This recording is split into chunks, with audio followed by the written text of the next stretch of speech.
मस्जिद के भीतर कैसे प्रकट हुई रामलला की मूर्ति। अयोध्या भारत की विरासत, परंपरा, सांस्कृतिक इतिहास और धार्मिक मूल्यों में गहरे तक धंसा हुआ है। अयोध्या वितरागी है। अयोध्या की कलकल बहती सरयू की धार में एक तरह की निसंगता है। भक्ति में डूबी अयोध्या का चरित्र अपने नायक की तरह ही धीर, शांत और निरपेक्ष है। आज आपको अयोध्या विवाद से जुड़े कुछ खास प्रसंगों से रूबरू करवाएंगे। युद्ध का अर्थ हम सभी जानते हैं। युद्ध का मतलब जिससे युद्ध किया जा सके। मनुष्य उसी से युद्ध करता है जिससे जीतने की संभावना रहती है। यानी अयोध्या के मायने हैं जिसे जीता न जा सके। आजाद भारत में अयोध्या को लेकर बेइंतहा बहसें हुई।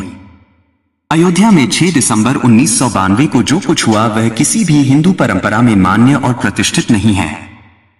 पर वह हुआ क्यों? आज इस सवाल का जवाब भी टटोलने की कोशिश करेंगे। इस प्रश्न के जवाब के लिए हमें इतिहास की गहराई में उतरने की जरूरत है और पौराणिक तथ्यों से जुड़ी रिपोर्ट्स को खंगालने की जरूरत है, जिसके लिए हमने अयोध्या से जुड़ी कुछ किताबें, अयोध्या द डार्क नाइट और युद्ध में अयोध्या जैसी पुस्तकों के सहारे पूरी कहानी को समझने की कोशिश की और फिर सरल भाषा में आपको समझाने का प्रयास कर रहे हैं। तो आइए शुरू करते हैं कहानी अयोध्या की। साल 1934 का दौर था। हिंदुओं की एक विशाल भीड़ ने बाबरी मस्जिद के 3 गुंबद तोड़ दिए थे। फैजाबाद के अंग्रेज कलेक्टर ने बाद में इनका पुनर्निर्माण करवाया। उससे पहले के दौर में जाएंगे तो 1855 में अयोध्या में भारी संघर्ष हुआ। नवाब वाजिद अली शाह की रिपोर्ट के अनुसार 12,000 लोगों ने ढांचे को घेर लिया। ढांचे का हिस्सा उस वक्त भी गिरा था। तब के दोनों दौर में न विश्व हिंदू परिषद था न ही राष्ट्रीय स्वयंसेवक संघ।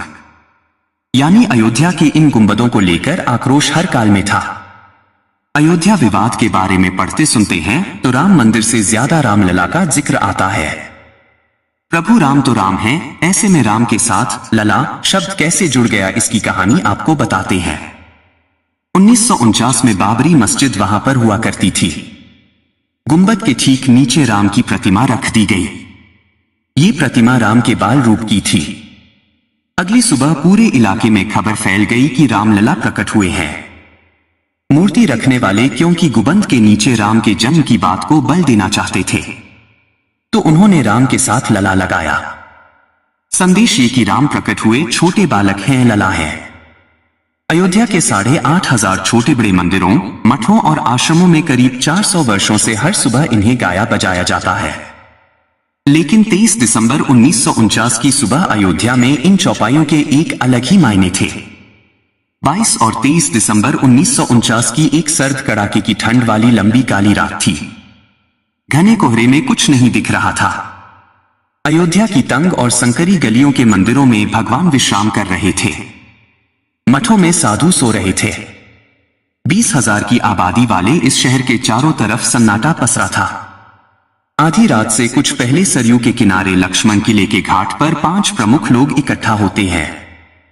सरयू के किनारे इकट्ठा होने वाले 5 लोगों में गोरखपीठ के महंत दिग्विजयनाथ, देवरिया के अहिंदी भाषी संत बाबा राघवदास, निर्मोही अखाड़े के बाबा अभिरामदास और दिगंबर अखाड़े के रामचंद्र परमहंस थे। इस गोपनीय ऑपरेशन में गीता प्रेस गोरखपुर के संस्थापक हनुमान प्रसाद पोद्दार भाईजी भी व्यवस्था के लिए वहां मौजूद थे। महंत दिग्विजयनाथ क्रांतिकारी साधु थे। वे नाथपंथी समुदाय की शीर्ष पीठ गोरखपीठ के महंत थे। उत्तर प्रदेश के मुख्यमंत्री योगी आदित्यनाथ के गुरु अवेद्यनाथ थे और अवेद्यनाथ के गुरु दिग्विजयनाथ थे। दिग्विजयनाथ आजादी के लड़ाई के दौरान हुए चौरी चौरा कांड में जेल भी गए थे।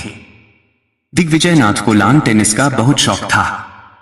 अपने इसी प्रेम की वजह से वे गोंडा के कलेक्टर के नायर और महाराजा बलरामपुर पटेश्वरी प्रसाद सिंह के करीब थे।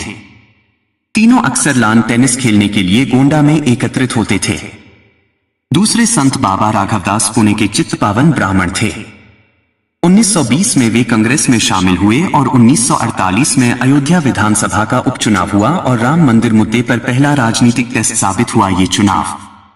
उस चुनाव में आचार्य नरेंद्र देव के खिलाफ कांग्रेस ने राघवदास को मैदान में उतार दिया और पंडित गोविंद वल्लभ पंत ने आचार्य नरेंद्र देव को मंदिर विरोधी करार देते हुए आक्रामक प्रचार किया।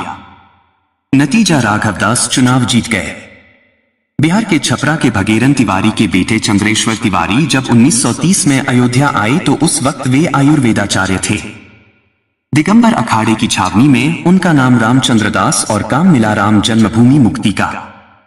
सरयू किनारे पहुंचे चौथे शख्स हनुमान पोद्दार गीता प्रेस गोरखपुर के संस्थापक थे। 6 फुट के हठी साधु अभिराम दास की गिनती अयोध्या के लड़ाकू साधुओं में होती थी। वह दरभंगा के मैथिल ब्राह्मण थे। ये सभी लोग सरयू स्नान करते हैं और नए वस्त्र धारण करते हैं। हनुमान प्रसाद पोद्दार भाई जी अपने साथ भगवान राम की एक मूर्ति लाए थे। पूजन के बाद मूर्ति को एक बांस की टोकरी में रखकर अभिराम दास उसे सिर पर उठा लेते हैं। यह समूह रामधुन गाता हुआ हनुमानगढ़ी की ओर बढ़ता है। परिसर की सुरक्षा में लगे कोई 2 दर्जन पुलिस वाले बाहर तंबू में सो रहे थे और अंदर 2 सिपाहियों की ड्यूटी बारी बारी से थी। इस दौरान 8-10 साधुओं ने गर्भगृह में प्रवेश किया। पहले गर्भगृह की फर्श सरयू के पानी से धोई गई।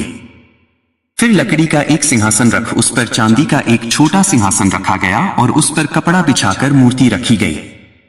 मंत्रोच्चार के बीच मूर्ति में प्राण प्रतिष्ठा हुई।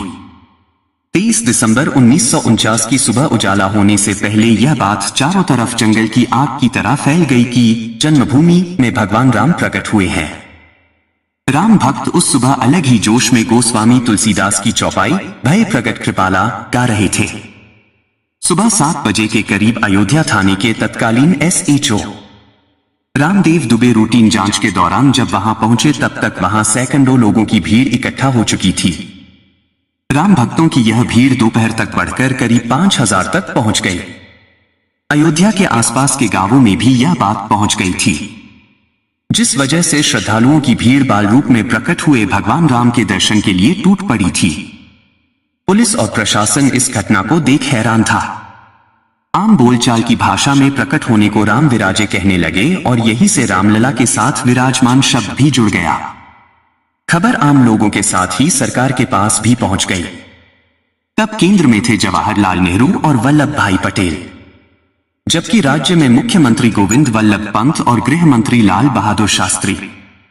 अयोध्या में कोई बवाल न हो, इसके लिए केंद्र और राज्य दोनों ही सरकारों ने तय किया कि अयोध्या में पहले वाली स्थिति बहाल की जाए।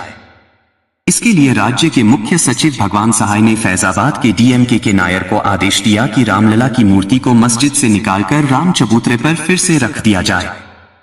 ये आदेश 23 दिसंबर की दोपहर तक ही के नायर के पास पहुंच गया था, लेकिन के नायर ने आदेश मानने से इनकार कर दिया। जवाब लिखा कि ऐसा करने से अयोध्या और आसपास कानून व्यवस्था की स्थिति खराब हो सकती है। इसके अलावा कोई भी पुजारी मस्जिद से निकालकर मूर्ति को फिर से राम चबूतरे पर विधिवत स्थापित करने को तैयार नहीं है। गोविंद वल्लभ पंत नायर के तर्क से सहमत नहीं हुए। उन्होंने फिर से के नायर पर दबाव डाला और बदले में के नायर ने फिर से आदेश मानने से इनकार करते हुए अपने इस्तीफे की पेशकश कर दी। उन्होंने अपने इस्तीफे में सरकार को सुझाव दिया कि अब इस मामले को अदालत के हाल पर छोड़ दिया जाए। मुख्यमंत्री गोविंद वल्लभ पंत के पास 2 रास्ते थे।